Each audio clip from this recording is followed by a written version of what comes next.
ụmụnne m na-anọkwa yi na-anọkwa nwe ana m otu nwanne nwoke akpọ m na fon sị nwa mba nọ m za ya sị m lekirikwe ihe ya nọ n'elu ugbu a na m lederele ihe n'ugbu ene to lederele ya okwu na ya anaghị like confusion na ndụ ya na enwere nwatakịrị mmadụ hụtere ya ndị a na-ala bekee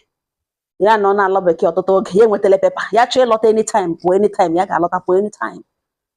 na-enwe nwatakịrị mmadụ chọtara ya likekwa this girl like ya ọfụma ya na nwatakịrị na-communicate kwa o ruo mgbe ya si ya ga-alọta ya gwa this girl na ya ga-alọta gụchara ihe ndị ya chọrọ project ya chọrọ ịkọva ma ọ bụrụ na ya elo ya gwa na enwere họteelụ ya arụga the lady there way enwere họteelụ ya arụga na olule na ugbo ya na-elo na ọwụ furnish the hotel na ọwụ na ya furnish social ma phone ma ngịrị of which ya send ya ego part payment na ya ga-ahụ maka delivery nọrọ hụ maka the furnish na etijuo ya dị sure na ihe niile ezuole then ọwụ na ye round that one off the next one wụ ịlụ nwanyị ụgwọ ishie mee traditional marriage ya achọghị nwunye ịbịa mụwa otu na ha ga-aga IVF lecha onwe ha ahụ take the bull by the horn na ọ wụrụ abụọ na atọ ha mụọ otu mgbe na ọ bụrụ na ya na ya abụọ gaa that IVF ya ga-akwụ ụgwọ niile ego niile dị involved na by the special grace of God si enweta result ya mara na ihe ya lọtara bụ ime ya laghachi ya ga-anọzi ebe ahụ na-ese ndị ego elekọta ya na ọ mụzie na ọ ga-awụzi agreement dịrị ya na ya abụọ ma ọ ga-achọ ka ya tiri ya akwụkwọ ọbịa ebe ahụ ha eme wedding ọ sịkwanụ mba na ndị nwe onye ihu na onye azụ relatives ga-adịrịrị present na the wedding aga kpọfetalichana onye ọbụla n'ala bekee na ya kpakọzie onwe ya ọnụ lọtazie akwụkwọ ya dị redi ya kpakọtazie onwe ya ọnụ lọtazie na ọ bụrụ na ha emezie wedding ya kpere ezinụlọ ha eme gịnị gawa the girl ekwere yororo m kwere yes okay obiọma kpacha ya lokwanụ wụchachia lote ya gwara na ya ga-elo gị ahụkwana ihe gbasara ụlọ ya nọzi na ihe gbasara ụlọ ya ma furnishing ga on ya gaa n'ụlọ gaa hụ nne na nna ya ga-akọ aka kpọrọ ezinụlọ ya gaa mee onwe ya introduce ọ ya ka ya kwuwechara ihe ya nụtara kwucha gwa oge nwoke na ya ga-like ya lụọ nwa ya nwaanyị na wedding ga-awụ ya bata ọzọ ọ nwunye ya bịa ebe ya mee na ọ ga-awụ mkpebi ya na ya abụọ oge nwoke si nsogbu anụ wedding na ọwụ oloro ọhụrụ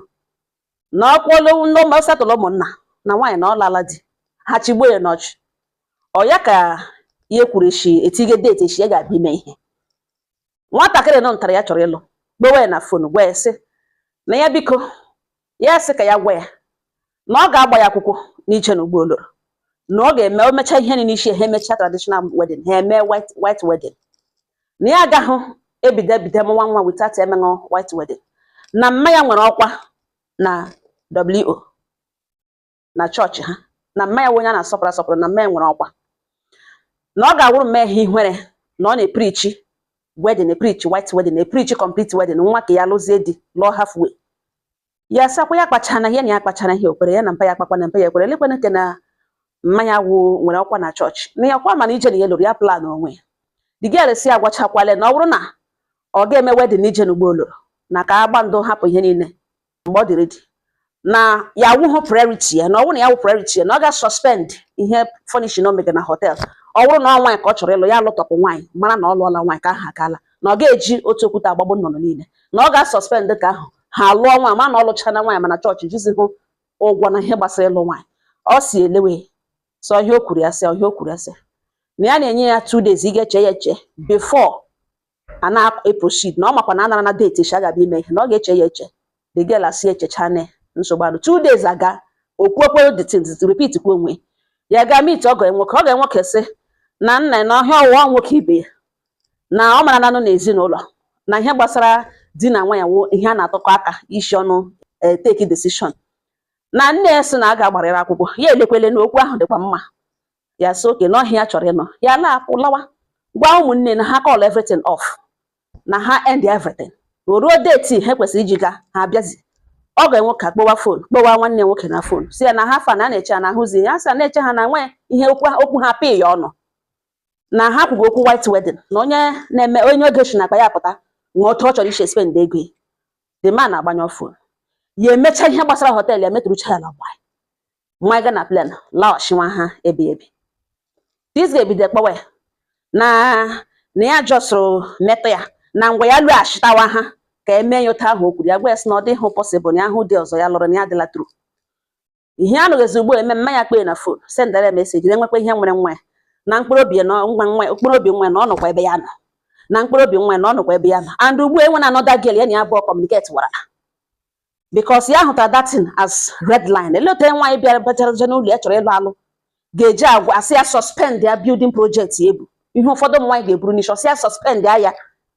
ya nwawo the priority make ọzọ like the instruction ọ dịrị ya too heavy and ọ ihe akpara akpa before ya mmanya na plan lower na ọ bụrụ na ọsọ woto shiri chọọ ya ga-echeki date mara mgbe ya ga-ebuli ihe niile oke ya soke ya gaghị alụzi mgbe otelekwe mgbe ya ga-elu na ihe na ọhịa na ya akpara akpa before ya elu lorutezie bịakwa hụ nna ya asị gaa n'ihu rugidezie few days to ya ga-eme ihe n'ishie ama wezie white wedding ya ga n'olu maka ọtụmanụ ya n'olu ele ya ga-ebuli ya gashike mma ya drọpụ meseji ọ na-ebe akwa na fon na nwa ya eburu gawa ụlọ ọgwụgwọ na ya gwara ha sị na ha nwa ya hụ di na ya lụrụ na ya na-alụga ya chọghị onye ga-abịa egwe otu ga-eshi eme ego eri ego ya kpatara na ya achọghị nwaanyị ga-abịnye kọndishọn na ha hụ onye ga-alụ ya wee mee traditional marriage mee court mee ihe niile ya lụrụ na-enwebeghị nwe ya na-enwebeghị ya na nwa ya nothing na ọwụhụ dị ka efuru na ote ka esi ndị ego kemgbe eji mata ya na-enwe ahụ na ya bịaghị ịghọrọ ya kama na agreement adaba na nwa mba na otu ka emeghe sendere picture this girl ebe ọ nọ na hospital aṅụga drip ememme ya silekwa elekwe na ihe n'ugbo nọ sniper ya natara nwa ya ka ọ chọrọ ịṅụ na ọkwa enwekwa ihe mere nwa ya na ọ ya bịara obi nwa ya gbalaga na ya gụkwa ha agha ya ga-akpọ zute chekwa ya gụkwa eme ekpere ya 21 days gịnị sakara ngịrị na chọọchị na ya gụkwa ha agha na ya marakwa otu esi bịa tọṅara obi nwa ya bịakwa bịa kwere na ọ wụrụkwa chọọchị ọgụkwa hụ nsogbu ọgụkwa ese na ọkwa na-akọ and ugbu a na-ake ya na ya mege ihe na obi ya nyere ya wụhụ onye na-achịrị nwaanyị chizu onwe ya nke ahụ ya nyere ya full attention na ka anyị gekwere ya ihe ya chọrọ ya gaghị hapụ ya nwe ihe onye ka mere ya ga-eji asuspend ya ga-achụ ahịa pato ndị na-ekweghị ya bifo na m juderele mba ụwa na ihe ugbu kwesịrị ekwesị na obi ya nọzi n'ebe ka ọhụrụ na onye ka ọhụrụ dịkwanụ mma gakwara na skuul ọdan ya laikiri ya in everything na-ele na obi ya shiri mejọ na ugbu a na nwaanyị nọ na-asị na enwe ihe mere nwaanyị ya ga-agara ya ije ya ga-eme ka ọzọ ya blọkọla ha ewere anọda nọmba bịa na m juderele ya mba ụwa ụmụnne m ma wote kwesịrị ekwesị na ya nwere ụzọ eshiri mejọ na ihe n'ugbo niile ụmụnne m okwu ekwucha nsị nna m aga m agbotere okwu ihe so m kwuo ezinụlọ nwaanyị na-atọ ụka ka o kwuru na-eme mgbe nwoke na-emitiri nwoke ibe nwoke nabatara ya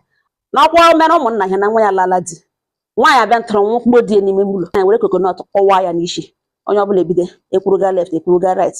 nwatakịrị ala ụmụ agbọbịa hegeri karịka dịrị ụkọ Chineke ṅụsatọlọṅọ were aka abụọ nara ya ga-esokwanụ mba na mkpu n'ala ṅụ na ọwụ dị iche na ị ga-abịa ịmụ ihe na-enwebụ onye mụrụ ya mbụ na ịdị fat na iwe njel helo ji beṅụm a na-akwa ya akwa ọgashiri ike ọwụghị ụzọ niile eguchiri ka a na-egughe ọwụghị ụzọ niile egughere ka a na-eguchili mara ihe ị chọrọ ndị nwere ọkwa na chọọchị ndị nne mama isokwa otu onye sheta ojute ya eshota ahụ doro yes ike ọkara m ọwụ na ịwụ nne nọ ngalugbo ịhụ na n'otu eshiri ko ya bụ akụkọ ịlụọla tenụ ụmụaka onye ọbụla nwere akara aka ya mara mee ọwụ nwoke zoliri bịa n'ụlọ ṅụ o ji ego o ji akwụgwọ isi ego o ji alụ nwa na ọwụ gị kpara ya dashi ya ego kọndishọn akarịa dịka rụzie ka okwu a na-ekwu okwu a ga-ekwezi okwukwu gị na-akọnsida ndị enyi gị na-akọnsida klaasị gị na-akọnsida status gị na-akọnsida ọra nke na chọọchị nwata nwoke agachile n'ike nwunye ji ibe ya ugwu na m judele ọnụ sị elebi eshiri mejọ ọ wụ ngọ ha na m n'ọnụ udo dịrị ọnụ